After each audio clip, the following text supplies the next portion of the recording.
Hello friends, कालचा दिवस माझ्यासाठी खूप स्पेशल होता कारण मी गेली होती देवबाभळी नाटक बघायला. हे फर्स्ट एक्सपिरियन्स आहे माझं नाटक बघायचं. मी याआधी कधीच नाटक बघितलं नव्हतं आणि देवबाभळी नाटक हे मला आय थिंक जून महिन्यापासून बघायचंच होतं, पण मला तिकीट्स मिळत नव्हते. फायनली आम्हाला तिकीट्स मिळाल्या आणि आम्ही चौघंही गेलो नाटक पाहायला. आम्ही घरापासून जवळच कल्याणमध्ये गेलो होतो नाटक पाहायला आणि तुम्ही बघू शकता की किती हाऊसफुल झालेलं आहे हे नाटक. थोडे सीट्स रिकामी आहेत, तेही नंतर फुल झालेले होते. मला हे नाटक काही करून बघायचंच होतं आणि वैभवने माझी इच्छा पूर्ण केली.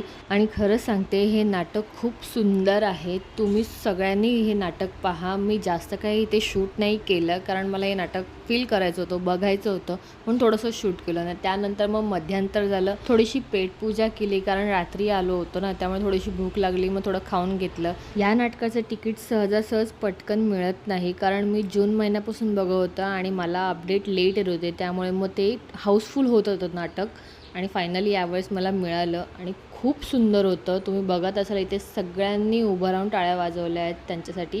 ह्या दोघींनीच नाटक केलं आणि खूप सुंदर केलं आहे हे नाटक. संपल्यानंतर आम्ही त्यांना भेटायला गेलो, त्यांच्याबरोबर एक छानसा फोटो काढला आणि मग आम्ही निघालो घरी जायला. अशा प्रकारे तुम्हाला जर माझा हा मिनी ब्लॉग आवडला असेल तर लाईक करा, शेअर करा, सबस्क्राईब करायला विसरू नका. तोपर्यंत बाय.